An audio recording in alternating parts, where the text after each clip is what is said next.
میرے ہاتھ ہے لاج یا غوث اعظم، قسم ہے کہ مشکل کو مشکل نہ پایا، قسم ہے کہ مشکل کو مشکل نہ پایا، کہا ہم نے جس وقت یا غوث اعظم، کہا ہم نے جس وقت یا غوث اعظم، کہے کہ سے جا کر حسن اپنے دل کی، کہے کہ سے جا کر حسن اپنے دل کی، سنے کون تیرے سوا غوث اعظم، سنے کون تیرے سوا غوث اعظم رضی اللہ عنہ۔ اللہم صلی علی سیدنا ومولانا محمد معدن الجود والکرم وآلہ وبارک وسلم۔ معزز سامعین، آپ نے جناب الحاج مولانا فاروق خان رضوی صاحب قبلہ سے ایک تحقیقی گفتگو سنی، اور ماشاءاللہ بڑی اچھی تحقیق ان کی ہے، اور بہت بہترین انداز سے غیر سنیوں کا جنازہ نکال دیتے ہیں۔ اللہ تعالی حضرت کو مزید ہمت عطا فرمائے، مزید علم میں برکتیں عطا فرمائے، اور جتنے بھی علماء اس سلسلے میں کوشش کر رہے ہیں اللہ تعالیٰ سب کو خوب برکتوں سے نوازے۔ معزز سامعین، یہاں علماء کرام موجود ہیں کثیر تعداد میں ماشاءاللہ، اور آپ جانتے ہیں کہ میں اہل زبان نہیں ہوں، میری زبان میمنی ہے، اور میں ہندوستان کا بھی نہیں ہوں، اگرچہ آبائی وطن ہندوستان ہے، پیدائش ہماری سری لنکا میں، تو اردو بول چال میں میری گفتگو میں کچھ خامی نظر آ سکتی ہے، تو آپ حضرات سے گزارش ہے کہ اس کو درگزر کر دینا، اور بالخصوص علماء کرام سے گزارش ہے کہ گفتگو میں کوئی قابل اصلاح بات نظر آئے تو ضرور اصلاح بھی فرما دیں۔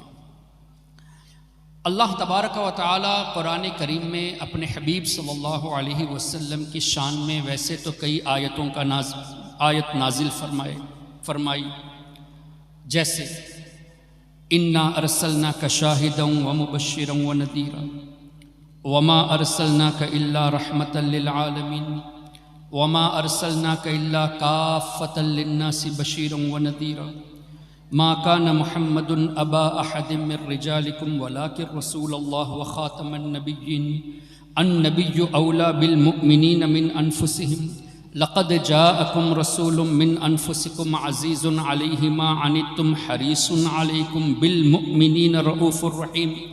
اسی طرح اللہ نے کئی آیتوں کا نزول فرمایا، ان میں سے ایک آیت کریمہ ہے سورہ اعراف میں، جہاں اللہ نے فرمایا الذین یتبعون الرسول النبی الامی الذی یجدونہ مکتوبا عندہم فی التوراة والانجیل یأمرہم بالمعروف وینہاہم عن المنکر ویحل لہم الطیبات ویحرم علیہم الخبائث ویضع عنہم اسرہم والاغلال التي كانت علیہم فالذین آمنوا به وعزروه ونصروه واتبعوا النور الذي انزل معه اولئک هم المفلحون۔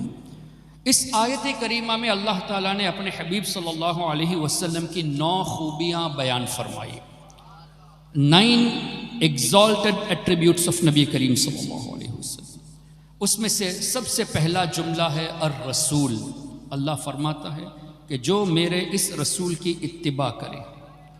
اب رسول اس کا معنی کیا ہوگا، رسول کی شان کیا ہے، یہ بھی ہم قرآن کریم سے سمجھنے کی کوشش کریں۔ اللہم صلی اللہ علیہ وسلم وبارک علیہ۔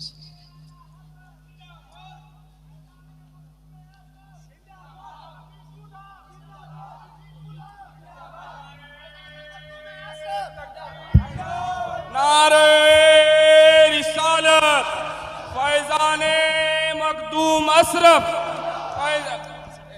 نعرے تکبیر اللہ اکبر نعرے رسالت یا رسول اللہ فیضان مخدوم سمنا زندہ باد مسلک اعلی حضرت زندہ باد اشرفی دولہ زندہ باد اشرفی دولہ زندہ باد فیضان سرکار کلا فیضان مخدوم سمنا زندہ باد سید راشد مکی میاں صاحب قبلہ زندہ باد مسلک اعلی حضرت زندہ باد مختار دو عالم کانفرنس مختار دو عالم کانفرنس جماعت رضائے مصطفیٰ جلسہ کر رہا تھا کہ رسول کی شان قرآن کریم سے سمجھنے کی کوشش کر. اللہ تبارک و تعالی نے ارشاد فرمایا وَمَا أَرْسَلْنَا مِن رَّسُولٍ إِلَّا بِلِسَانِ قَوْمِهِ. آیت کریمہ کا مفہوم کہ ہم نے جس رسول کو جس قوم کی طرف بھیجا اس قوم کی زبان عطا کر کے بھیجا. یعنی جو رسول جس قوم کی طرف تشریف لے آئے اس قوم کی زبان رسول کو اللہ تبارک و تعالی نے سکھایا ہے. دلیل وما ارسلنا من رسول الا بلسان قومه. ہمارے آقا صلی اللہ تعالی علیہ وسلم خود ارشاد فرماتے ہیں کان النبی یبعث الی قومه خاصہ وبعثت الی الناس عامہ. دیگر انبیاء کرام علیہم الصلاۃ والتسلیم مخصوص قوموں کی طرف بھیجے گئے اور میں تمام لوگوں کی طرف رسول بنا کر بھیجا گیا. پھر مزید اللہ تعالیٰ نے ارشاد فرمایا وَمَا أَرْسَلْنَاكَ إِلَّا كَافَّةً لِلنَّاسِ بَشِيرًا وَنَذِيرًا. اے حبیب ہم نے آپ کو تمام انسانوں کے لیے رسول بنا کر بھیجا. تب انسانوں کے درمیان جتنی زبانیں بولی جاتی ہیں ان سب زبان کا علم اللہ نے ہمارے آقا صلی اللہ علیہ وسلم کو عطا فرمایا. کیوں؟ وَمَا أَرْسَلْنَا مِن رَّسُولٍ إِلَّا بِلِسَانِ قَوْمِهِ. تو اب انسان جو حضور علیہ السلام کی امت میں سے ہے، یہاں آپ بنگالی بولتے ہیں، اردو بولتے ہیں، ہندی بولتے ہیں، کیرلا میں ملیالی بولی جاتی ہے، چنئی میں تمل بولی جاتی ہے، حیدرآباد میں الگ زبان، سری لنکا میں تمل، سنگھالی، انگلش، چائنا میں چائنیز، مینڈرین، اورینٹل، فرانس میں فرینچ، اسپین میں اسپینش، الگ الگ جگہوں پہ الگ الگ زبانیں بولی جاتی ہیں. تو اس کا مطلب یہ ہے کہ جتنی بھی زبانیں بولی جاتی ہے ان سب کا علم ہمارے آقا صلی اللہ علیہ وسلم کو اللہ نے عطا فرمایا ہے. اور پھر مزید ہمارے آقا صلی اللہ علیہ وسلم نے یہ بھی ارشاد فرمایا ارسلت الی الخلق کافہ. میں تمام مخلوق کی طرف رسول بنا کر بھیجا گیا. اور قرآن کریم میں اللہ نے ارشاد فرمایا تبارک الذی نزل الفرقان علی عبدہ لیکون للعالمین نذیرا. ہم نے ہمارے رسول کو پورے عالمین کے لیے نذیر رسول بنا کر بھیجا ہے. تو جب ہمارے آقا صلی اللہ علیہ وسلم عالمین کے لیے رسول ہیں تو عالمین میں صرف انسان نہیں ہیں، جنات بھی ہیں، فرشتے بھی ہیں، جانور بھی ہیں، پرندے بھی ہیں. تو جب تمام مخلوق کی طرف رسول ہیں تو پوری مخلوق کی زبان ہمارے آقا صلی اللہ علیہ وسلم جان رہے ہیں. پھر مزید اللہ کے رسول صلی اللہ علیہ وسلم نے خود ارشاد فرمایا کہ اللہ تبارک و تعالی نے مجھے یہ خوبیاں عطا فرمائی. بخاری مسلم دیکھ لیجئے کیسے کیسے الفاظوں سے حضور علیہ السلام نے خود اپنی شان بیان فرمائی. اب آئیے انبیاء کرام کے تعلق سے اللہ تبارک و تعالی نے اور وضاحت فرما دی. حضرت آدم علیہ السلام کی بات آئی تو قرآن میں کہیں آپ کو یہ نہیں ملے گا کہ آدم علیہ السلام کو ان کے بیٹوں نے علم سکھایا، بلکہ قرآن کریم میں ہے وَعَلَّمَ آدَمَ الْأَسْمَاءَ كُلَّهَا. اللہ تعالیٰ نے حضرت آدم علیہ السلام کو تمام اشیاء، تمام چیزوں کے نام سکھا دیے.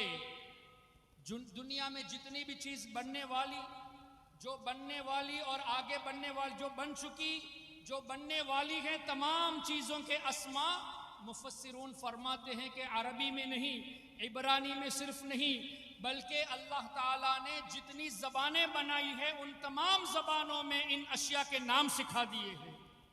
اور تفسیر خازن یا روح البیان میں غالباً لکھا ہے کہ اللہ تعالیٰ نے حضرت آدم علیہ السلام کو 7 لاکھ زبانیں عطا فرمائی، تو سکھایا کس نے نبی کو؟ رب تبارک و تعالیٰ نے۔ حضرت سلیمان علیہ السلام کی بات آئی تو اللہ نے فرمایا فَفَهَّمْنَاهَا سلیمان، ہم نے حضرت سلیمان علیہ السلام کو حکمت عطا کی، فہم عطا کیا۔ اور مزید حضرت سلیمان اور حضرت داؤد علیہ السلام کی بات آئی تو اللہ نے فرمایا وَلَقَدْ آتَيْنَا دَاوُودَ وَسُلَيْمَانَ عِلْمًا، ہم نے داؤد علیہ السلام کو علم عطا کیا، ہم نے سلیمان علیہ السلام کو علم عطا کیا۔ حضرت خضر علیہ السلام کی بات آئی وَعَلَّمْنَاهُ مِن لَّدُنَّا عِلْمًا، ہم نے ہماری طرف سے خضر علیہ السلام کو علم عطا کیا۔ تمام نبیوں کی جب بات آتی ہے تو کہیں آپ کو یہ نہیں ملے گا کہ نبی اپنے امت سے سیکھے ہیں، بلکہ اللہ تبارک و تعالی حضور علیہ السلام اور ان کے صدقے میں تمام انبیاء کو سکھانے والا ہے۔ پھر مزید اللہ تبارک و تعالی نے ارشاد فرمایا وَعُلِّمْنَا مَنْطِقَ الطَّيْرِ، سلیمان علیہ السلام کو، داؤد علیہ السلام کو اللہ نے یہ خوبیاں بھی عطا فرمائی کہ پرندوں کی زبان اللہ نے انہیں سکھایا۔ یہاں تک کہ سورہ ہود میں غالباً وَمَا مِن دَابَّةٍ فِي الْأَرْضِ إِلَّا عَلَى اللَّهِ رِزْقُهَا، 12ویں پارے کی پہلی آیت، اللہ تعالیٰ ارشاد فرماتا ہے جس کا مفہوم یہ کہ جتنے بھی جاندار زمین میں ہیں ان سب کی روزی کا ذمہ اللہ نے اپنے ذمہ کرم میں لے لیا، سب کو اللہ روزی عطا فرماتا ہے۔ اس آیت کریمہ کی تفسیر اٹھا کر دیکھ لیجئے، مفسرون فرماتے ہیں کہ ایک مرتبہ سیدنا نبی موسیٰ علیہ السلام نے ایک خوبصورت پتھر کو دیکھا، اللہ تعالیٰ کا ارشاد ہوا اپنے عصا مبارک سے پتھر کو ماریے، انہوں نے پتھر پہ مارا، کریک ہو گیا، 2 ٹکڑے ہو گئے، اس کے اندر ایک پتھر موجود تھا۔ پھر اللہ کا حکم ہوا اس پتھر پہ بھی عصا مارا جائے، انہوں نے مارا، وہ بھی کریک ہوا، اس کے اندر ایک اور پتھر، اب کتنے پتھر ہوئے؟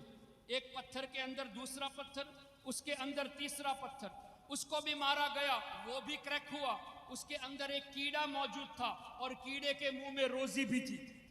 پتھر کے اندر پتھر، اس کے اندر پتھر، اس کے اندر کیڑا، اور کیڑے کو اللہ نے روزی بھی عطا فرمائی، سبحان اللہ۔ اور حضرت موسیٰ علیہ السلام فرماتے ہیں کہ اس کیڑے نے اس طرح کہا سبحان من یرانی، پاک ہے وہ ذات جو مجھے دیکھ رہا ہے، وَيَسْمَعُ كَلَامِي، جو میرے کلام کو سن رہا ہے، جو مجھے روزی عطا فرماتا ہے۔ حدیث پاک کا مفہوم کیا پتا چلا؟ کیڑے کی زبان حضرت موسیٰ علیہ السلام جان رہے ہیں اور سمجھ بھی رہے ہیں۔ اسی طرح نبی پاک صلی اللہ علیہ وسلم ایک موقع پہ ایک صحابی کے ساتھ تشریف لے گئے تھے، کہیں ایک نابینا پرندے کو دیکھا، اپنی زبان میں کچھ بول رہا تھا۔ اللہ کے رسول صلی اللہ علیہ وسلم نے اپنے صحابی سے اس طرح پوچھا کہ تم جانتے ہو یہ پرندہ کیا کہہ رہا ہے؟ صحابہ کرام کی عادت کریمہ، حضور علیہ السلام جب کچھ سوال فرماتے تو وہ اس طرح جواب دیتے واللہ اعلم ورسولہ اعلم، اللہ بہتر جانے، اللہ کی عطا سے اس کے رسول بہتر جانے۔ بخاری شریف میں بھی آپ کو یہ الفاظ مل جائیں گے واللہ اعلم ورسولہ اعلم۔ حضور علیہ السلام نے اس طرح ارشاد فرمایا کہ یہ پرندہ کہہ رہا ہے کہ اے اللہ تو نے مجھے نابینا بنایا ہے، اے اللہ مجھے بھوک لگی ہے، روزی کا انتظام فرما دے۔ تھوڑی دیر نہ ہوئی ایک کیڑا اس پرندے کے منہ کے قریب آیا، اس نے اس کو کھا لیا۔ پھر حضور علیہ السلام نے پوچھا یہ پرندہ کچھ کہہ رہا ہے، کیا کہہ رہا تھا؟ اگین صحابی رسول نے اس طرح فرمایا اللہ بہتر جانے اور اللہ کی عطا سے اس کا رسول بہتر جانے۔ حضور علیہ السلام نے فرمایا کہ یہ پرندہ اللہ کا شکر ادا کر رہا ہے۔ اس طرح کے مفہوم والی احادیث کیا پتہ چلا؟ ہمارے آقا صلی اللہ علیہ وسلم پرندے کی زبان کو بھی جانتے ہیں۔ اب جب پوری کائنات کے لیے رسول ہے تو کائنات میں جتنی مخلوق ہے سب کی زبان اللہ تبارک و تعالی نے اپنے حبیب صلی اللہ علیہ وسلم کو سکھا دیا، اور اتنا سکھا دیا کہ اللہ تعالیٰ نے ارشاد فرمایا الرحمن علم القرآن خلق الانسان علمہ البیان۔ علماء کرام موجود ہے، علمہ البیان کی تفاسیر اٹھا کر دیکھ لیجئے، چاہے تفسیر طبری ہو، چاہے تفسیر بیضاوی ہو، چاہے تفسیر نصفی ہو، چاہے تفسیر بغوی، چاہے تفسیر خازن ہو، تمام تفاسیر کا نچوڑ دیکھ لیجئے۔ علماء کرام مفسرون فرماتے ہیں کہ اللہ تعالیٰ نے حضور علیہ السلام کو ما کان وما سیکون الی یوم القیامہ، جو کچھ ہو چکا وہ بھی سکھا دیا، قیامت تک جو کچھ ہونے والا ہے وہ تمام باتیں اللہ نے اپنے حبیب کو سکھا دی ہے۔ تو نبیوں کو سکھانے والا اللہ تبارک و تعالی، حضور علیہ السلام کو اللہ نے علم عطا فرمایا۔ اب حضور صلی اللہ علیہ وسلم کی یہ شان قرآن کریم سے، لیکن آج دیوبندیوں کے ان اکابر نے اپنی کتابوں میں لکھا، جیسے کہ مولانا فاروق خان رضوی صاحب نے ابھی بتایا، براہین قاطعہ میں خلیل احمد امبیٹوی نے کیا لکھا؟ معاذ اللہ رب العالمین، حضور علیہ السلام کے علم کو اگر ثابت کرنے جاؤ گے تو یہ ایمان کا حصہ نہیں بلکہ شرک، اور شیطان کا علم حضور علیہ السلام سے بھی زیادہ۔ مجھے بتائیے، ہمارے آقا صلی اللہ علیہ وسلم کے بارے میں آیتیں موجود ہیں، وَعَلَّمَكَ مَا لَمْ تَكُنْ تَعْلَمْ، اے حبیب ہم نے آپ کو وہ تمام چیزیں سکھا دی جو آپ نہیں جانتے تھے۔ اس آیت کی تفسیر اٹھا لیجئے، اگین ٹیک تفسیر طبری، تفسیر نصفی، تفسیر بیضاوی، تمام بڑی بڑی تفاسیر کو اٹھا لیجئے۔ اس آیت کریمہ کی تفسیر میں مفسرون فرماتے ہیں علم علم الاولین والآخرین، اللہ نے حضور علیہ السلام کو اولین کا علم بھی سکھا دیا، آخرین کا علم بھی سکھا دیا۔ اور آگے مفسرون فرماتے ہیں کہ اللہ نے حضور علیہ السلام کو منافقین کے مکر کو بھی بتا دیا کہ منافقین ایسے ایسے مکر کرتے ہیں۔ اور آگے لکھتے ہیں مفسرون وَضَمَائِرُ الْقُلُوبِ، لوگوں کے دلوں میں کیا ہے وہ بھی اللہ نے حضور علیہ السلام کو بتا دیا۔ اب مفسرون کا یہ عقیدہ قرآن کریم کی تفسیر سے پتہ چلا کہ حضور علیہ السلام کو اللہ تعالیٰ نے تمام چیزیں سکھا دی جو ہونے والی ہے، جو ہو چکی ہے، یہاں تک کہ آپ کے دل میں کیا ہے، میرے دل میں کیا ہے وہ بھی حضور جانتے ہیں۔ لیکن کیا شیطان کے بارے میں یہ آیت اس طرح آئی ہے وَعَلَّمَ الشَّيْطَانَ الْأَسْمَاءَ كُلَّهَا نہیں، وَعَلَّمَ آدَمَ الْأَسْمَاءَ كُلَّهَا ہے، وَعَلَّمَكَ ہے، وَعَلَّمَ الشَّيْطَانَ مَا لَمْ تَكُنْ تَعْلَمْ نہیں ہے۔ اس طرح کی آیتیں شیطان کے تعلق سے نہیں ہے بلکہ حضور علیہ السلام کے تعلق سے ہے۔ لیکن براہین قاطعہ میں خلیل احمد امبیٹوی نے لکھا شیطان کا علم حضور کے علم سے زیادہ ہے، اور اتنی بے وقوفی کر دی، اتنی شرارت کر دی کہ یہ بھی لکھتا ہے کہ حضور کا علم ثابت کرنے جاؤ گے تو مشرک ہو جاؤ گے، یہ ایمان کا حصہ نہیں۔ مجھے بتائیے محترم حضرات، شرک کا مطلب کیا ہوا؟ اللہ تعالیٰ کی ذات یا صفات میں کسی کو شریک ٹھہرانا۔ اب شیطان کا علم ثابت کرو، چونکہ تمہارے حساب سے نص سے ثابت ہے اور حضور سے زیادہ ہے، تو شیطان کا علم ثابت کرنا شرک نہیں، حضور کا علم ثابت کرنا شرک۔ مطلب اے وہابیو، اے دیوبندیو، تم شیطان کو اللہ کے برابر مان لیتے ہو۔ اگر حضور کے علم کو ثابت کرنا شرک ہے تو شیطان کے علم کو ثابت کرنا بھی شرک ہوگا۔ اگر یہ شرک نہیں ہے تو تم نے شیطان کو اللہ کے برابر کر دیا۔ یہ ہے ان کی جہالت، اور یہ آج بھی ان کی کتابوں سے چھپ رہی ہے۔ اور جب ان سے پوچھا جاتا ہے تو یہ بھی جواب دیتے ہیں کہ ہمارے بزرگوں نے جان بوجھ کر نہیں لکھا، ان سے غلطی ہو گئی۔ اگر تم اس بات کو مانتے ہو کہ انہوں نے جان بوجھ کر نہیں لکھا تو آج وہ کتابیں چھاپ کیوں رہے؟ اس کتاب کا چھاپنا بند کر دو۔ اچھا پھر تم کہتے ہو کہ حضور علیہ السلام کو علم غیب نہیں ہے، تمہارے پاس یہ غیب کا علم کہاں سے آ گیا کہ براہین قاطعہ لکھنے والے قاسم نانوتوی کی نیت یہ نہیں تھی، یہ تمہیں کیسے پتا چل گیا؟ تم تو حضور کے علم کا انکار کرتے ہو اور یہ بھی کہتے کہ ان کا ارادہ ایسا نہیں تھا۔ اس کا مطلب یہ ہے کہ یہ صرف جسٹیفائی کرتے ہیں اور لوگوں کو گمراہ کرنے کی کوشش کرتے ہیں۔ اسی طرح اللہ کے رسول صلی اللہ تعالی علیہ وسلم کے بارے میں اللہ تعالیٰ نے ارشاد فرمایا، بہت واضح آیت سورہ توبہ کے آخر میں، لقد جاءکم رسول من انفسکم عزیز علیہ ما عنتم حریص علیکم بالمؤمنین کیا ہے؟ رؤوف الرحیم، بالمؤمنین رؤوف الرحیم۔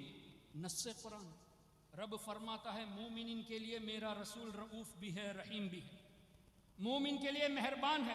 اب مجھے بتائیے الحمدللہ ہم سب مومن ہیں کہ نہیں؟ اللہ اور اس کے رسول پر ایمان لائے تو ہم بھی مسلمان.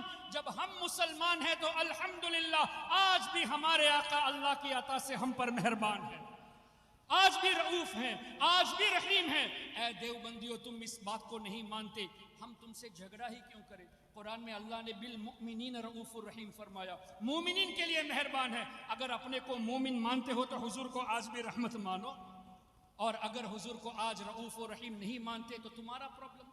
You do not consider yourself to be believers. تم اپنے کو مومن نہیں مانتے، یہ تمہارا پرابلم ہے. اور اسی طرح رب نے فرمایا النبی اولا بالمؤمنین من انفسہم، میرا نبی مومنین کی اپنی جانوں سے زیادہ قریب ہے. تو جب حضور مومن کی جان سے زیادہ قریب ہے، ہم مومن ہیں تو حضور آج بھی ہم سے قریب ہے، اتنے قریب ہے کہ ہماری جان سے زیادہ قریب ہے. اے نجدیو، اے دیوبندیو، تم حضور علیہ السلام کے تعلق سے یہ عقیدہ رکھتے ہو معاذ اللہ، جیسا کہ اسماعیل دہلوی نے لکھا کہ حضور علیہ السلام معاذ اللہ مر کر مٹی میں مل گئے. یہ صراحتاً حدیث کے خلاف ہے. کیوں؟ پہلی بات تو یہ کہ حضور نے فرمایا الانبیاء احیاء فی قبورہم یصلون، اللہ کے تمام نبی اپنی قبروں میں موت کا مزہ چکھنے کے بعد حیات ہیں. یصلون، نمازیں ادا کرتے ہیں. حضور لفظ حیات استعمال فرماتے ہیں، تم مرنے کا لفظ استعمال فرماتے ہو، تم مردے کا لفظ استعمال کرتے ہو. جبکہ ہم موت کا انکار نہیں کرتے، ایسے الفاظ کیوں نہیں بولتے کہ حضور علیہ السلام اس دنیا فانی سے رخصت ہو چکے، ٹیمپرری ورلڈ سے پرماننٹ ورلڈ کی طرف گئے، انتقال فرمائے. اس طرح کے الفاظ کیوں نہیں بولتے؟ لفظ مردہ کیوں کہتے ہو جو حدیث کے صراحتاً خلاف ہے؟ کیوں اللہ کے رسول نے فرمایا احیاء، اور یہ قرآن کریم کے بھی خلاف ہے؟ کیا اللہ نے انبیاء کے غلاموں کے بارے میں نہیں فرمایا وَلَا تَقُولُوا لِمَنْ يُقْتَلْ فِي سَبِيلِ اللَّهِ أَمْوَاتٌ، جو اللہ کی راہ میں شہید ہوئے ان کو مردہ نہ کہو؟ جبکہ نماز جنازہ پڑھی گئی، تدفین ہو گئی، روح جسم سے جدا ہو گئی، پھر بھی رب نے مردہ کہنے سے منع فرمایا. اور آگے سورہ آل عمران میں وَلَا تَحْسَبَنَّ الَّذِينَ قُتِلُوا، گمان بھی مت کرو کہ وہ مردہ، اللہ انہیں روزی عطا فرماتا ہے، وہ اللہ کے نزدیک زندہ ہے. تو جب قرآن میں حیات کا لفظ موجود اور منع کیا گیا کہ نہ مردہ کہو نہ مردہ سوچو، تم انبیاء کرام کو لفظ مردہ سے یاد کرتے ہو. اور انبیاء کرام کے سردار، پوری کائنات کے سردار نبی پاک صلی اللہ علیہ وسلم کے لیے اس طرح کے الفاظ تم کہتے ہو کہ نبی مر کر مٹی میں مل گئے. ایک تو حیات، لفظ حیات کے خلاف ہوا. دوسرا، حضور علیہ السلام نے فرمایا ان اللہ حرم علی الارض ان تأکل اجساد الانبیاء، بے شک اللہ نے زمین پر حرام قرار دیا کہ وہ نبیوں کے جسموں کو کھائے. فنبی اللہ حی، اللہ کے نبی حیات ہیں، یرزق، روزی بھی دی جاتی ہے. یہاں بھی حیات کا لفظ ہے. اور مٹی جب کھا نہیں سکتی تو جسم سلامت ہے. جب جسم سلامت ہے تو تم ہوتے کون ہو کہنے والے کہ مٹی میں مل گئے؟ یہ بھی تو حدیث کے خلاف ہوا. حدیث کے خلاف واضح تم بیان کرتے ہو، کتابوں میں لکھ کر تم چھاپتے ہو، اور سنیوں کو مشرک کہتے ہو. حضور علیہ السلام کے بارے میں جب رب نے فرما دیا النبی اولا بالمؤمنین من انفسہم، مومنین کی اپنی جانوں سے زیادہ قریب ہے، مطلب حیات ہیں تبھی تو قریب ہے. موت کا مزہ چکھنے کے بعد حیات ہے تبھی تو قریب ہے. ارے ہم اس وقت آسنسول ویسٹ بنگال میں ہیں، اس وقت سری لنکا میں کتنے مسلمان ہیں، آپ کے بنگلہ دیش میں کتنے ہیں، یورپ میں کتنے مسلمان ہیں، عرب میں کتنے مسلمان ہیں. جہاں جہاں مسلمان ہیں ان سب کے قریب ہمارے آقا ہے. اس کا مطلب حضور کو پتا ہے کون سا مومن اس وقت کس جگہ پر موجود ہے، ورنہ قریب کیسے ہو؟ بنگلہ دیش کے مسلمانوں سے بھی قریب، ٹوکیو کے مسلمانوں سے بھی قریب، ڈربن کے مسلمانوں سے بھی قریب، دلی کے مسلمانوں سے بھی قریب. کیا پتہ چلا؟ اللہ کے حبیب اللہ کی عطا سے یہ جانتے ہیں کہ کون مسلمان کس جگہ پر موجود ہے. یہ بھی تفسیر سے ثابت کیا جا سکتا ہے. اللہ نے ارشاد فرمایا انا ارسلناک شاہدا، اے حبیب ہم نے آپ کو گواہ بنا کر بھیجا. لیکن اعلیٰ حضرت پر قربان جائے، اعلیٰ حضرت نے اس کا ترجمہ فرمایا اے میرے نبی ہم نے آپ کو حاضر و ناظر بنا کر بھیجا. جبکہ شاہدن کا معنی ان جنرل گواہ ہے، لیکن اعلیٰ حضرت فرماتے ہیں کہ اللہ نے فرمایا ہم نے آپ کو حاضر و ناظر بنا کر بھیجا. اور الحمدللہ ہم نے جب ایسی آیتوں کو دیکھا جو بظاہر ایسا لگتا ہے کہ ڈائریکٹ ٹرانسلیشن نہیں ہے، پھر تفسیر اٹھا کر دیکھتے ہیں تو بات وہی، نچوڑ وہی جو اعلیٰ حضرت نے فرمایا. مفسرون فرماتے ہیں شاہدن کی تفسیر میں انہو شاہد فی الدنیا باحوال الآخرہ. حضور علیہ الصلاۃ والسلام دنیاوی زندگی میں ہیں لیکن آخرت کے احوال کے گواہ ہیں، یہاں تک کہ جنت کے بھی گواہ ہیں، جہنم کے بھی گواہ ہیں. اور آگے مفسرون فرماتے ہیں وَأَنَّهُ شَاهِدٌ فِي الْآخِرَةِ بِأَحْوَالِ الدُّنْيَا. حضور علیہ الصلاۃ والسلام آخرت میں دنیا کے گواہ ہیں. صرف اتنے پہ مفسرون نے بس نہیں فرمایا، فرماتے ہیں کہ کون ایمان لایا ہے اس کے بھی گواہ ہے، کون گنہگار ہے اس کے بھی حضور گواہ ہے. تو جب حضور علیہ الصلاۃ والسلام ہمارے ایمان کے گواہ ہے، مشرکین کے شرک سے واقف ہے، کفار کے کفر سے بھی واقف ہے، منافقین کے نفاق سے بھی واقف ہے، حاضر و ناظر اسی کو تو کہتے ہیں کہ حضور علیہ الصلاۃ والسلام موت کا مزہ چکھنے کے بعد اپنے روضے انور میں اپنے مبارک جسم کے ساتھ حیات ہیں، جہاں ان کی مرضی وہاں تشریف لے جاتے ہیں اور پورے کائنات کے احوال سے باخبر ہیں. یہ تفسیر کی روشنی میں ہے. اور اسی کا ترجمہ تو سیدی اعلیٰ حضرت نے حاضر و ناظر فرمایا. اور وَعَلَّمَكَ مَا لَمْ تَكُنْ تَعْلَمْ کا ترجمہ اعلیٰ حضرت نے کیا فرمایا؟ عَلَّمَهُ الْبَيَانَ کا ترجمہ کیا فرمایا؟ دیگر تراجم اٹھا کر دیکھ لیجئے. عَلَّمَهُ الْبَيَانَ کا ترجمہ کیا کہ اللہ نے حضور کو بیان سکھایا. اب بیان کا مطلب کیا؟ ترجموں میں یہ بھی لکھا ہے کہ اللہ تعالیٰ نے حضور علیہ الصلاۃ والسلام کو ایلوکوینس سکھایا، یعنی فصاحت سکھائی. لیکن بیان کا صحیح معنی کیا بتایا جائے؟ اعلیٰ حضرت نے اس کا ترجمہ فرمایا علمہ البیان کہ اللہ نے آپ کو ما کان وما یکون کا علم سکھایا. اور یہی بات تفسیر میں موجود ہے، ما کان وما سیکون الی یوم القیامہ. ایک تفسیر میں نہیں، کئی تفاسیر میں یہ الفاظ موجود ہے. تو امام اہل سنت، مجدد دین و ملت، اعلیٰ حضرت پروانہ شمع رسالت امام شاہ احمد رضا خاں رحمۃ اللہ علیہ کا ترجمہ قرآن اور حدیث کی روشنی میں. بات چونکہ دیوبندیت کی چل رہی تھی، آپ اٹھا کر دیکھ لیجئے اشرف علی تھانوی کا ترجمہ. اس لیے نہیں کہ ان کو فالو کرنا ہے، نہیں، تحقیق کرنا چاہے تو اشرف علی تھانوی کا ترجمہ، ابو الاعلیٰ مودودی کا ترجمہ، اسی طرح دوسرے دیوبندی نجدیوں کے ترجمہ اٹھا کر دیکھ لیجئے. قرآن کریم کی آیت اللہ نے فرمایا لئن اشرکت لیحبطن عملک. ظاہری ترجمہ ان لوگوں نے کر دیا کہ اے نبی اگر آپ شرک کریں گے تو اللہ آپ کے اعمال برباد کر دے گا. لئن اشرکت لیحبطن عملک، اگر آپ شرک کریں گے تو آپ کے تمام اعمال برباد کیے جائیں گے. یہ نجدیوں نے ترجمہ کیا، دیوبندیوں نے ترجمہ کیا.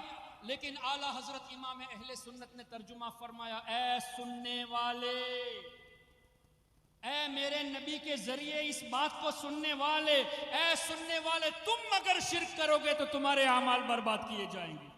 حضور سے خطاب نہیں، بظاہر خطاب حضور سے، لیکن پیغام امت کو.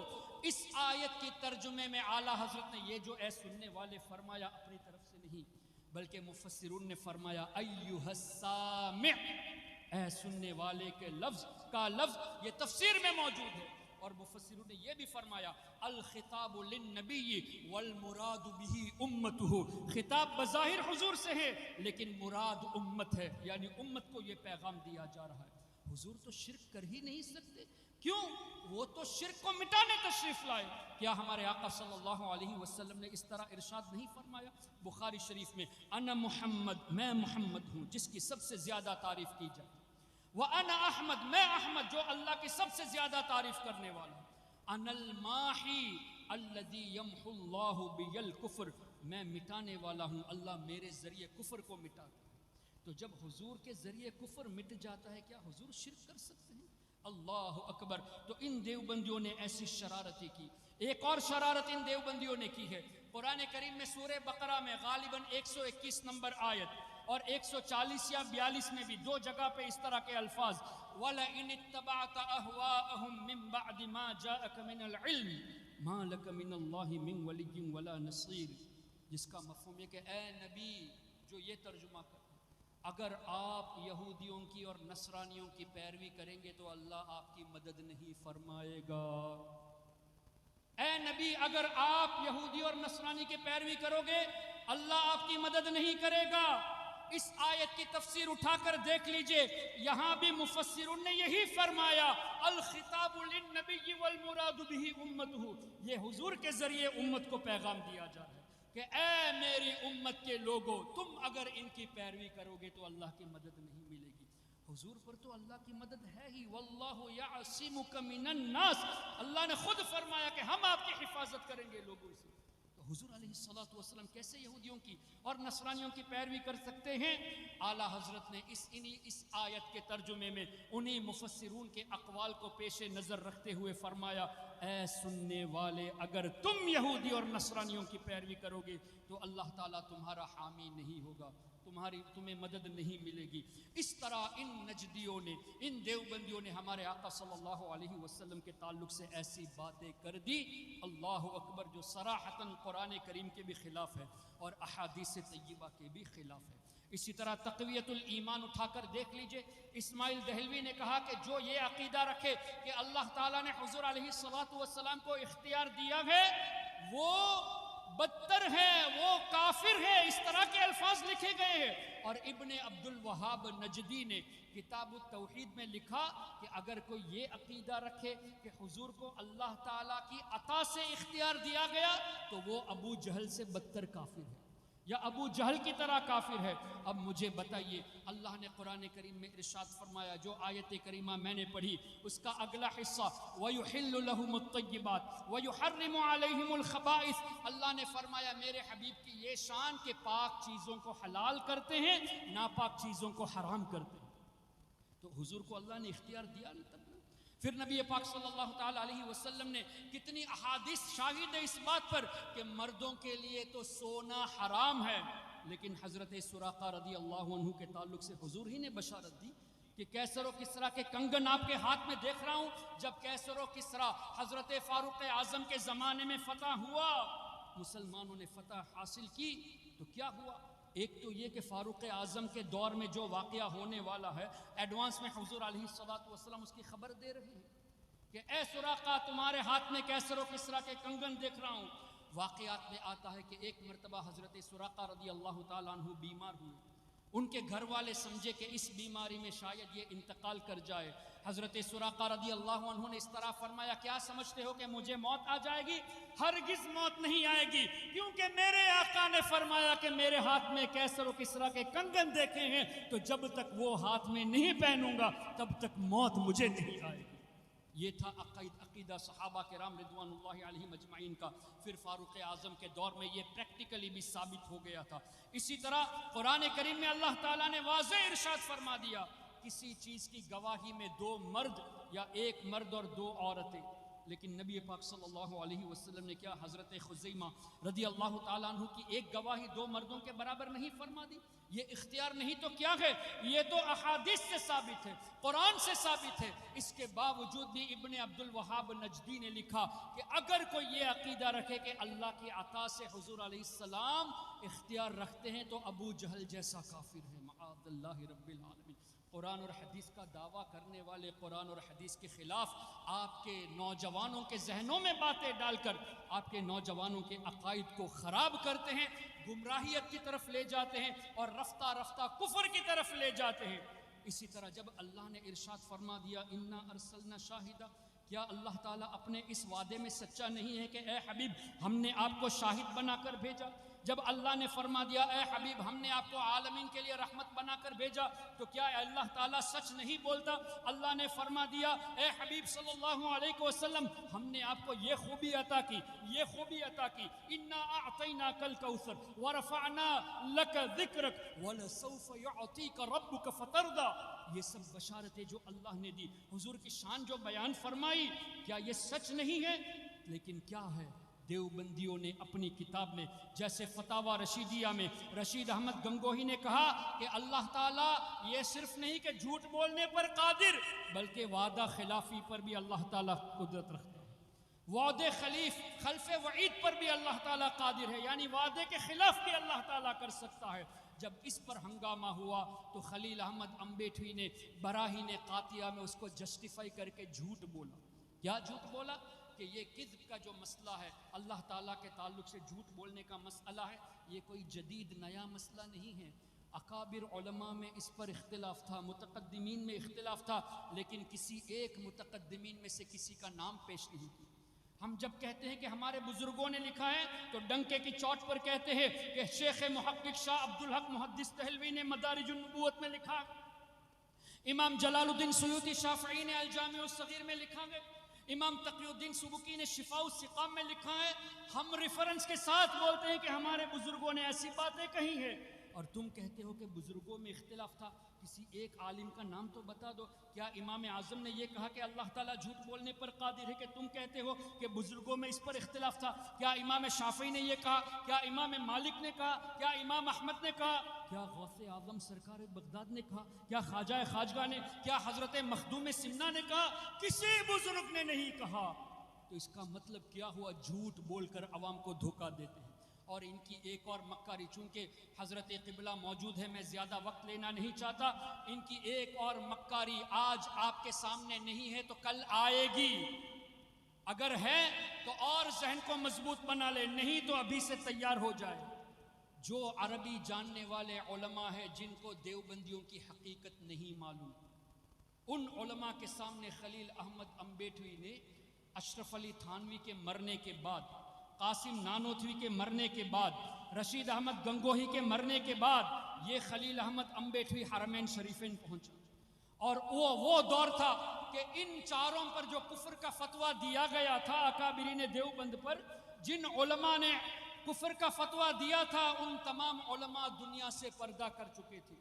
تو بعد والے علماء کے پاس خلیل احمد امبیٹوی گیا اور کہا کہ آپ کے بڑے علماء نے ہم پر کفر کا فتویٰ دیا ہے، جبکہ ہمارے عقائد تو وہی ہے جو آپ کے ہیں۔ المحند نام کی کتاب لکھی، اور المحند میں یہ لکھتے ہیں کہ ہم اس چیز کو مانتے ہیں، میلاد کو ہم مانتے ہیں، نیاز کو مانتے ہیں، فاتحہ کو مانتے ہیں، ہمارا عقیدہ یہ ہے، وسیلہ کو ہم مانتے ہیں۔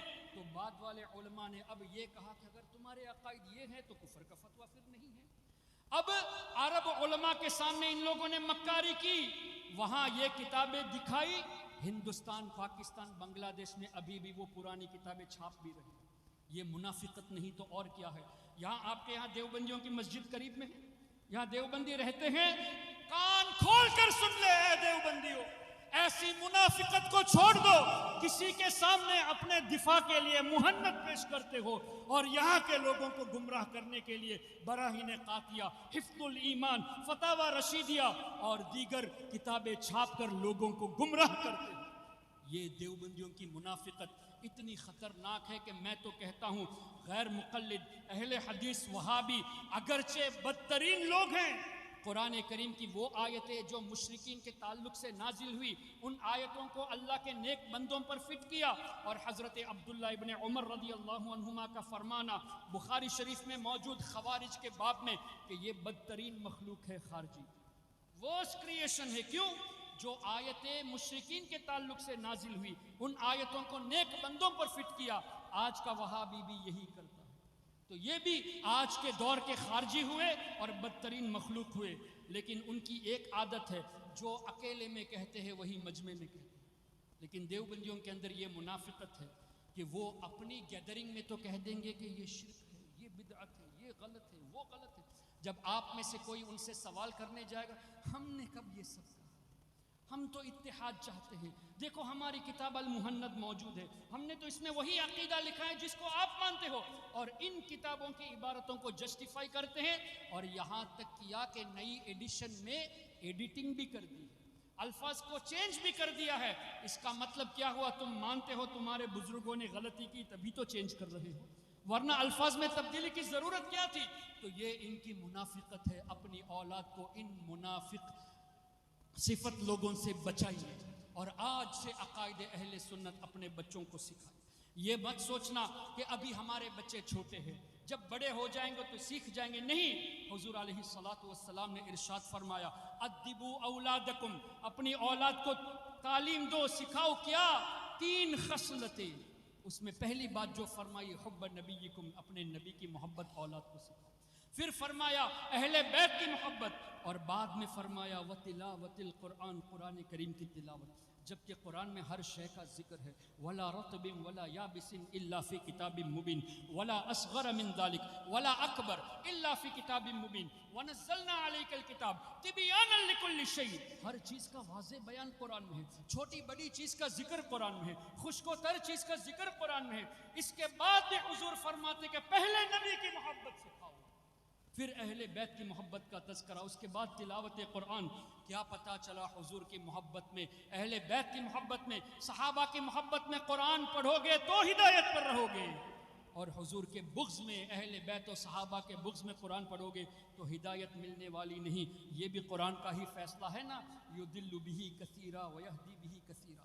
کتنے لوگ قرآن پڑھ کر گمراہ ہوتے ہیں، جبکہ قرآن پڑھ کر گمراہ ہونے کا سوال نہیں، چونکہ حب رسول نہیں ہے، بغض رسول کے ساتھ پڑھتے ہیں. اور حضور کی شان، جو بے عیب نبی ہیں، ان کے بے عیب نبی کی شان میں عیب تلاش کرنے لگے.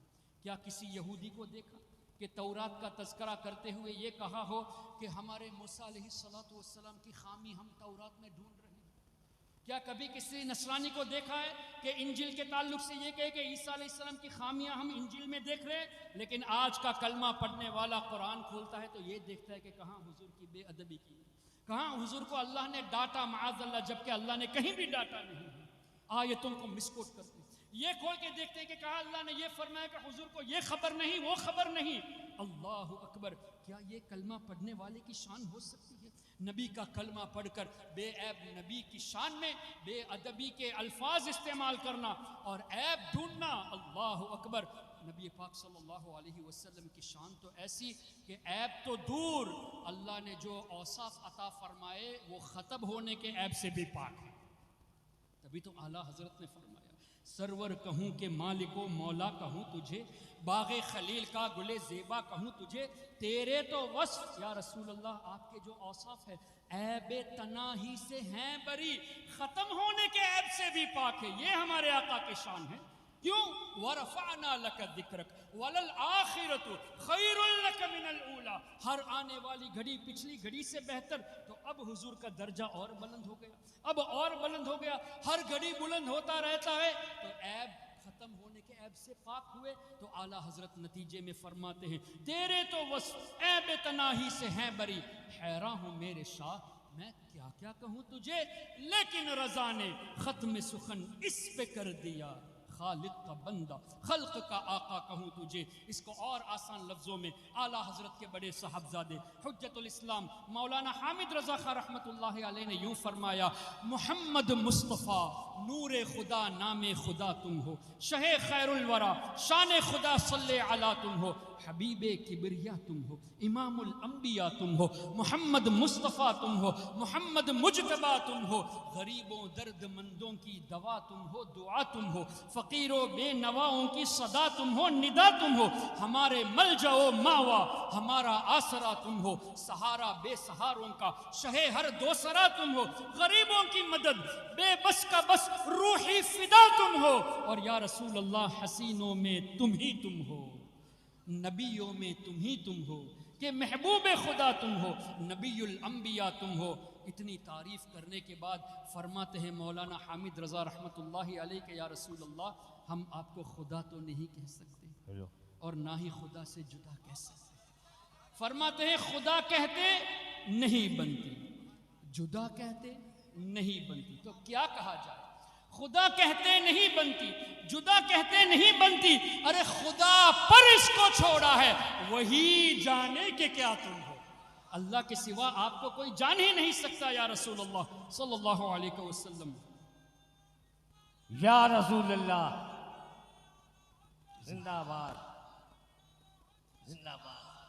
تو اس طرح اللہ کے رسول صلی اللہ علیہ وسلم کی شان قرآن اور حدیث کی روشنی میں بیان کی گئی ہے.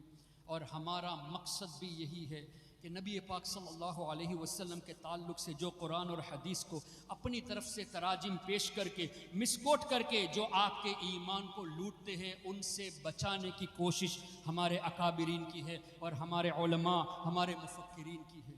اس لیے ضروری ہے کہ آج سے ہی، کل کا بھی انتظار مت کریں، ابھی سے نیت کر لے کہ ہمیں عقائد اہل سنت سیکھنا ہے. اور اس کے لیے اتنے علماء آپ کے یہاں ماشاءاللہ موجود ہیں. آپ ان سے کہیں گے کہ حضرت ہمیں ہفتے میں 1 گھنٹہ ٹائم دیجیے. بہار شریعت میں 12-13 چیپٹر ہے عقائد کے تعلق سے. اللہ پر کیسے ایمان رکھا جائے, نبیوں پر کیسے ایمان رکھا جائے, فرشتوں پر کیسے ایمان رکھا جائے, جنت جہنم یوم آخرت شفاعت, ان سب کا تذکرہ موجود ہے. اور شفاعت کی جب بات آئی تو ان نجدیوں نے شفاعت کے تعلق سے بھی انکار کر بیٹھے. اور حضور علیہ الصلوۃ والسلام نے پہلے ایڈوانس میں یہ بات فرما دی. اور یہ حدیث پاک آج ترکی کے جو کنسٹرکشن ہے مدینہ شریف میں, مسجد نبوی شریف میں, وہاں یہ حدیث لکھی بھی ہوئی ہے. کیا حدیث ہے؟ شفاعتی یوم القیامت حق, میری شفاعت روز قیامت یہ حق ہے. فمن لم یؤمن بها لم یکن من اہلها, جو میری شفاعت پر ایمان نہیں رکھتا اس کو شفاعت سے حصہ نہیں ملے گا. تو جس کو شفاعت چاہیے وہ ایمان رکھے. یہ نجدی ایمان نہیں رکھتے, ان کو شفاعت کی ضرورت نہیں. اور شفاعت تو ایسی کہ حضور علیہ الصلوۃ والسلام نے یہاں تک فرمایا یشفع یوم القیامت 3, 3 گروہ روز قیامت شفاعت کریں گے. الانبیاء ثم العلماء ثم الشہداء. جماعت انبیاء شفاعت کرے گی, شہداء شفاعت کریں گے. اور شہداء سے پہلے علماء کا تذکرہ ہے, علماء شفاعت کریں گے, شہداء شفاعت کریں گے. اور بھی حدیثوں میں آیا حفاظ شفاعت کریں گے, حاجی شفاعت کریں گے. اسی طرح چھوٹے بچے جو انتقال کر جاتے ہیں وہ شفاعت کریں گے. لیکن حدیث میں یہ بھی آیا کہ انبیاء کرام یہ فرمائیں گے جیسے حضرت آدم, حضرت نوح, حضرت موسیٰ, حضرت عیسیٰ, حضرت ابراہیم علیہ السلام, نفسی نفسی اذهبوا الی غیری, کسی اور نبی کے پاس جاؤ. یہ کیوں فرمائیں گے جب حضور نے فرمایا کہ انبیاء بھی شفاعت فرمائیں گے؟ انبیاء جب شفاعت کریں گے تو یہ کیوں فرمایا؟ اور اعلیٰ حضرت نے یہ کیوں فرمایا؟ خلیل و نجی, مسیح و صفی, سبھی سے کہیں بھی بنی, یہ بے خبری کہ خلق پھری کہاں سے کہاں تمہارے لیے. اسی میں اس کا جواب ہے, کہاں سے کہاں تمہارے لیے. یعنی یہ کہ یا رسول اللہ, دراصل بات یہ ہے کہ یہاں آپ کی شان اس طرح دکھانا مقصود کہ انبیاء کرام جانتے ہیں کہ وہ شفاعت فرمائیں گے, لیکن اذهبوا الی غیری کہنے میں حکمت یہ ہے ہم اس وقت شفاعت کریں گے جب ہمارے سب کے نبی شفاعت کا دروازہ کھولیں گے. حضور شفاعت کا دروازہ کھولیں گے, اس کے بعد ہم سب شفاعت کریں گے. اس کو بہت واضح لفظوں میں اعلیٰ حضرت نے یوں فرما دیا, خلیل و نجی, مسیح و صفی, سبھی سے کہیں بھی بنی, یہ بے خبری. اب رہی بات, کتابوں میں آیا, بخاری شریف میں ہے, مسلم شریف میں ہے, دیگر کتب احادیث میں ہے کہ سب کے سب آدم علیہ السلام کے پاس جائیں گے. نہ صرف ان کی تعریف کریں گے بلکہ ان سے مدد بھی مانگیں گے. جو نبی شرک اور کفر کو مٹانے آئے, اگر مدد مانگنا وہ بھی اللہ کے کوٹ میں شرک ہوتا تو کیا اللہ تعالیٰ اس کی اجازت دیتا کہ تمام انسان آدم علیہ السلام کے پاس جائے؟ اچھا, پھر آج دنیا میں تقریباً 8 بلین لوگ ہیں. آج سے 100 سال پہلے کتنے رہے ہوں گے, 500 سال پہلے کتنے رہے ہوں گے, اور آج سے 100 سال کے بعد کتنے بلینز ہوں گے؟ اب آپ ایک اندازہ کر تو نہیں سکتے, ایک امیجنیشن ہمارے سمجھنے کے لیے. اربوں کھربوں کی تعداد میں لوگ دوڑتے ہوئے حضرت آدم علیہ السلام کی تعریف کریں گے ان کے پاس جا کر اور ان سے مدد مانگیں گے. کیسا وہ منظر ہوگا؟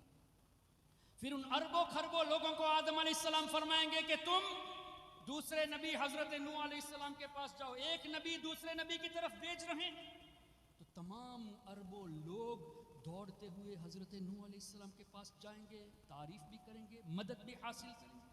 وہ کہیں گے ابراہیم علیہ السلام کے پاس جاؤ, تو تمام لوگ یہ حضرت ابراہیم علیہ السلام کے پاس جائیں گے. پھر حضرت موسیٰ علیہ السلام, پھر حضرت عیسیٰ علیہ السلام. آخر میں حضرت عیسیٰ علیہ السلام اس طرح فرمائیں گے تم ان کے پاس جاؤ جو ہم سب کے آقا, ہم سب کے نبی ہیں. اور حضور کیا فرمائیں گے؟ اذهبوا الی غیری, کسی اور کے پاس جاؤ. اگر یہ فرما دے تو ہم جائیں کہاں؟ حضور تو فرمائیں گے انا لہا, میں تو شفاعت کے لیے ہوں. اور بخاری, مسلم, دیگر کتب احادیث حضور علیہ الصلوۃ والسلام فرماتے ہیں میں اللہ کی بارگاہ میں ایک طویل سجدہ کروں گا, او کما قال, اس سجدے میں اللہ کی ایسی حمد بیان کروں گا کہ الفاظ وہ حمد کے اس وقت دیے جائیں گے. غیب کی خبر ہے کہ نہیں؟ میں سجدہ کروں گا, ایسا ایسا ہوگا, اور وہ الفاظ مجھے دیے جائیں گے. اور الفاظ کیسے ہوں گے؟ آج تک کسی نے اللہ کی ایسی حمد بیان نہیں کی, وہ ایسے الفاظ ہوں گے. پھر اللہ فرمائے گا یا محمد, اے میرے حبیب صلی اللہ علیہ وسلم, ارفع رأسک, سجدے سے اپنے سر مبارک کو, قل آپ کہیے تسمع آپ کی بات سنی جائے گی، سل تعطا آپ مانگیے آپ کو عطا کیا جائے گا، واشفع تشفع آپ شفاعت کیجئے آپ کی شفاعت قبول کی جائے گی۔ حضور فرماتے ہیں کہ روز قیامت اللہ کی اجازت ملے گی میں شفاعت کروں گا۔ کئی حدیثیں ہیں، ایک حدیث اس سلسلے میں پیش کر دیتا ہوں۔ حضور علیہ السلام فرماتے ہیں انی اشفع یوم القیامت لاکثر مما علی وجہ الارض من شجر وحجر ومدر او کما قال۔ حضور فرماتے ہیں بے شک روز قیامت زمین میں جتنے درخت ہے، جتنے پتھر ہے، جتنے کنکر ہے، ان سب سے زیادہ لوگوں کی میں شفاعت کروں گا۔ آپ کو پتہ ہے آسنسول میں کتنے درخت ہیں؟ آسنسول شہر میں کتنے پتھر ہے، کتنے کنکر ہے؟ یہاں روئے زمین کی بات ہو رہی ہے۔ انی اشفع یوم القیامت لاکثر مما علی وجہ الارض، ارض کا لفظ ہے تو مطلب حضور جانتے ہیں کہ روئے زمین میں کتنے درخت ہیں، کتنے پتھر اور کتنے کنکر ہیں، اور کتنے لوگوں کی میں شفاعت کروں گا، حضور ایڈوانس میں جانتے ہیں۔ ایسے نبی کے بارے میں اس طرح کے الفاظ لکھ کر ان دیوبندیوں نے، وہابیوں نے ہمارے نوجوانوں کے ایمان کو لوٹنے کی کوشش کی۔ تو عرض یہ تھی آپ حضرات سے، ابھی سے نیت کر لے، ہفتے میں 1 گھنٹہ مانگیے، 12-13 ٹاپک سے 3 مہینے میں بہار شریعت کا پہلا حصہ مکمل ہو جائے گا، اور آپ انشاءاللہ اپنے عقیدے میں مضبوط ہو جائیں گے۔ اس کے بعد ختم نہیں کرنا، اور 3 مہینے آپ سے چاہتا ہوں۔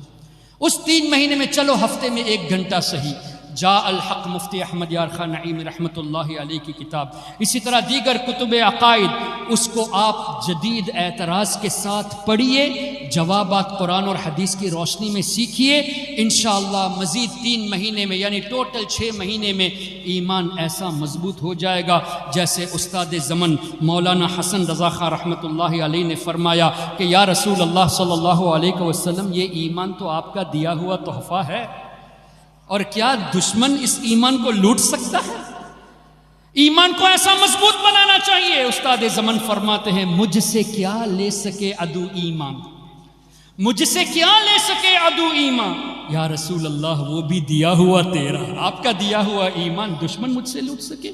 تو حضور علیہ الصلوۃ والسلام کی یہ شان۔ تو ایسی محافل جہاں ہمارے عقائد کی اصلاح کے علماء کرام کوشش کرتے ہیں، کہیں بھی اس طرح کی محفل ہو ضرور شرکت کرنے کی کوشش کرے، اپنے عقائد کو مضبوط کرے۔ اور مجھے بڑا افسوس ہوا اس بات کو سن کر کہ کچھ لوگ پتہ نہیں کس وجہ سے ایسی محفل جہاں رد وہابیت، رد نجدیت، رد دیوبندیت ہو رہی ہے اور مشن بھی وہی ہے، ایسی محفل کو بائیکاٹ کرنے کا جو اعلان کرتے ہیں ان کا یہ سن کر شرم آتی ہے، افسوس ہوتا ہے کہ کیسے یہ لوگ ہیں، اپنے آپ کو سنی بھی کہلاتے ہیں، اور حضور علیہ السلام کی گستاخی کر کے توبہ نہ کرنے والوں کے رد میں کیے جانے والی تقاریر کو بائیکاٹ کرنے کی بھی لوگوں کو دعوت دیتے ہیں کہ بائیکاٹ کیا جائے۔ بہت غلط بات ہے۔ اگر آپ شریک نہیں ہونا چاہتے کسی وجہ سے، ہم نے آپ کو زبردستی نہیں کی کہ you must attend this programme, نہیں، لیکن کسی کو روکو تو مت۔ آپ نے روکا ہے تو کس کو روکا ہے؟ ان نوجوانوں کو روکا ہے جو یہاں آ کر اپنے ایمان کو مضبوط کرنے کی کوشش کر سکتے تھے۔ الحمدللہ الحمدللہ، لیکن یہ جو حضور کوشش کی گئی، چاہے کوئی بھی ہو، میں سب کو نہیں جانتا، یہ جو کچھ ہوا یہ غلط ہوا۔ کیوں؟ ارے بھائی کسی نے میرے پیر کی برائی کر دی، میں اس کے خلاف لڑتا ہوں، اور یہاں ان لوگوں نے حضور علیہ السلام کی گستاخی کی، توبہ بھی نہیں کیے، ان کے خلاف کیوں نہیں بولتے؟ کیا آپ کے یہاں دیوبندیوں کا اجتماع نہیں ہوتا؟ کیا کبھی علماء نے ایسی میٹنگ کی کہ سب مل کر دیوبندیوں کا بائیکاٹ کیا جائے؟ کیا وہابیوں کے پروگرام نہیں ہوتے؟ کیا شیعوں کے پروگرام نہیں ہوتے؟ آپ علماء کہاں تھے اس وقت؟ اس وقت کیوں میٹنگ نہیں بلائی؟ اور مل کر کیوں پورے آسنسول شہر سے وہابیت کا جنازہ نہیں نکالا؟ صرف سنیوں کے خلاف کیوں؟ اس بات سے باز آنا چاہیے۔ کسی کو برا لگے تو 2 روٹی زیادہ کھا لے، جو بات حقیقت ہے وہ حقیقت ہے۔ میرے پیر کی کوئی برائی کرتا ہے اس نے غلط کیا، لیکن میرے رسول کی جو برائی کرتا ہے اس کا اس سے کوئی کسی قسم کی اصلاح نہیں ہے۔ اللہ تعالیٰ ایمان و عقیدے کی حفاظت فرمائے۔ سبحانک اللہم و بحمدک اشہد ان لا الہ الا انت استغفرک و اتوب الیک۔ السلام علیکم ورحمۃ اللہ وبرکاتہ۔